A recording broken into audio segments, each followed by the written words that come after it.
And the final beer for the day, Black Hop's Black Hawk Imperial Stout. I was actually quite surprised when I read that it was 8.5% alcohol. I thought it would be 10. I thought it was 10.9. You were convinced wrong. I was. Absolutely. I had read that it was 8.5, and I wasn't disappointed by that because one of my favourite Imperial Stouts is the Samuel Smith Imperial Stout, which is 7.5%, and it was recognised as the Imperial Stout that basically got Imperial Stouts to happen again. No, so Imperial Stouts, they happened. Yeah, Catherine the Great apparently was a big fan. They were a type of beer that was exported from the UK to Russia, and without going into too much boring detail, in the 1820s there was a big thing around taxation because Russia was at war with Britain, and there were certain things that were exempt from massive taxation increases, and one of them was Imperial Stouts, because that was so important to the Russian court that they had their excellent English beers. Anyway, it disappeared for many, many, many years, and the American sort of craft beer thing that happened in the mid-70s wanted that to come back. And apparently they pestered Samuel Smith, I don't know for what reason it was Samuel Smith, but it's a Yorkshire brewery, to reintroduce Imperial Stouts. So if you can get your hands on a Samuel Smith's Imperial Stout, you'll get a good idea of what they felt in the 1970s was what it should have been. It's only about 7.5%. Now, most Imperial Stouts that we get now are on 7.5%, which is nothing. Yeah. But it's not about the alcohol, it's about the depth of flavour, it's about the richness. And I think this is great, because this is only 8.5. It's not the 10 or the 11 or the 12. But it's so much going on, isn't it? There's a lot going on, yeah. Look, for me, I was expecting much more chocolatey or big coffee sort of flavours running into it. I really expected a lot more punch coming out of it. Don't get me wrong, I'm quite happy with the way it is, but it's a lot drier stout than I was expecting. I was expecting something a big, robust, rich, thick, as we were talking about before. Creamy, yeah, almost so creamy. You're not getting that from this? Not really, no. So I get that. Aside from the creamy, all of those words you just used is what I get from it. I get that almost. You know, when a black coffee goes to berry, like it gets that. I get that from this. I get a berry flavour to it that is like that rich, dark flavour, but it's not so bitter that I'm like, oh, they burnt the bloody beans. Well, that's what I'm saying. I'm getting the bitterness coming in like they burnt the beans. And that's, I like my coffee quite strong. So what I'm saying is that I was expecting more of that. So I was it's a nicely balanced, Imperial Stout, but I was expecting so much more punch. Just from the hype that was around it, I was expecting so much. Don't get me wrong, it's excellent beer, really good to drink. But if you are looking for that really, forward coffee and chocolate style, and in fact, you're going to say Moa? No, Moa is a prime example. The Reserve or the Insole Brewery, their Imperial Stout. They do their Baltic Stout. Mornington. Mornington Imperial Stout. Now that is just delicious.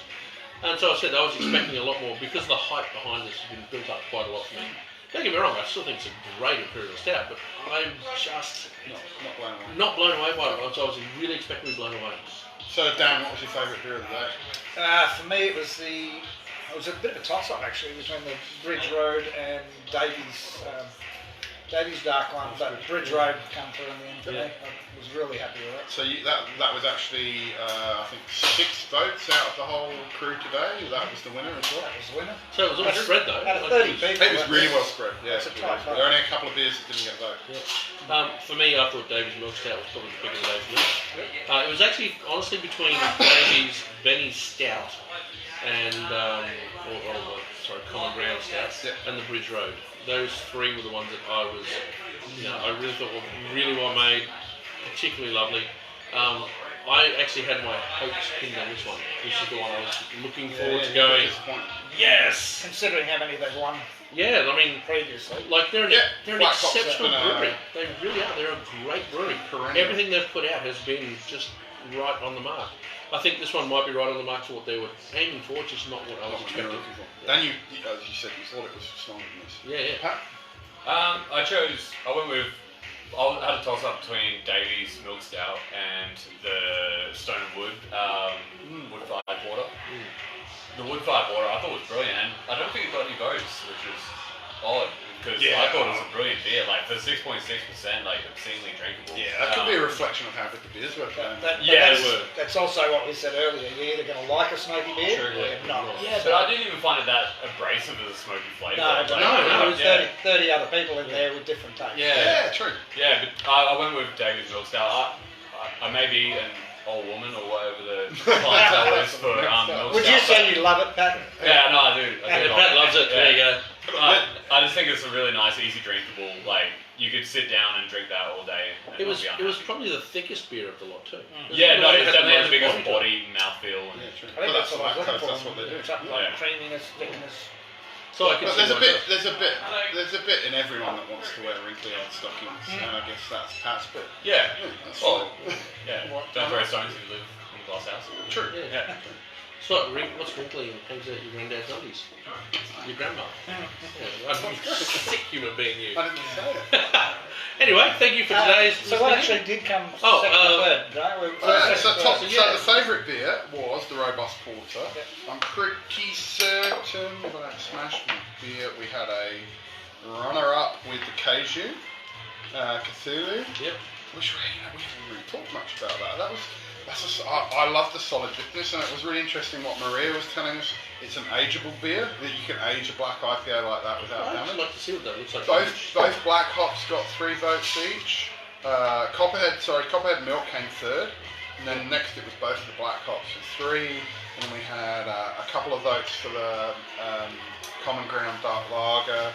We had a couple of votes for the Stout as well. The only beer that didn't get a vote today, I think, actually was Stone and Wood and the Land Beer Dunkel. Which were both great beers, Yeah, I love the Land Beer. Let's face it, Stone Beer sold out so quickly in here. Yeah. We have a carton left, and I put that aside literally. Let's say you're leaving here today with a 6-pack. Yep. Which one would you not? Is there one that you wouldn't take? You'd say no, don't want that. Out of those beers. Yes. What would it be? Young Henry's Motor. Same. I'd actually probably go Kaiju, and it's not a reflection on them as a company. It's more just it's not my taste. Like I'm not the biggest IPA fan. It's not my kind of flavour profile. I'm guessing that'll be your pick as well, isn't it? Yeah, Kaiju's not mine, but I wouldn't take any of Benny's because he was like. Actually, that is true. Benny, you were late and you stuffed it. You'd expect them for free. It just ended up being in the wrong order. I think it would have had a different. And that's his fault. That's what it's Benny. You need to turn up a bit. Come on, mate. You know there's a place for you here. We better quit while we're ahead. Yeah. Anyway, thanks for all turning up today. Thanks for the Brew Crew. Thanks for Graham for coming along. Thanks for Dan and Pat for looking after us. Drink well. Brew Crew number 94, that was. That was. We got 6 more Brew Crews to go and we make 100. Wow. Shit. Let's if they don't close everything up again. That could be next year we do that. Yeah, but if they do close everything up, we'll just do it on make it. Well, that'll be the 100 will be first one next year. First one next year. It'll Would be be. what birthday is it? Things roll up. It'll be our 10th birthday. 10th birthday for 100 Brew Crews. That lined up pretty well. We've been here 10 years. You and I have been here longer No, than 11 10 years. We've been here 11 years. No, actually, no. We didn't start Brew Crew in the first year. No, we didn't do that. Not till Graham turned up. And then he was about 12 months into it. I had been here for some time before you called me, in the middle of the floods in Bundaberg, and said, let's do a Brew Crew. That's right. Okay. When do you want to do it? And you're like, how What the hell is a Brew Crew? Anyway, cheers. Have a good one, guys. See ya. You've got a message from